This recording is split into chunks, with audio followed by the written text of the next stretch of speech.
महाराष्ट्र में भारी बरसात के कारण बड़ा हादसा हो गया है। 3 मजदूर मिट्टी में दब गए। एक मजदूर की मौत हो गई, एक को बाहर निकालकर हॉस्पिटल में भर्ती कराया गया है। वहीं एक का रेस्क्यू लगातार जारी है।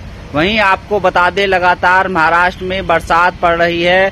कंस्ट्रक्शन साइट पर 3 मजदूर मिट्टी में दब गए, जिसमें से एक की मौत हो गई है।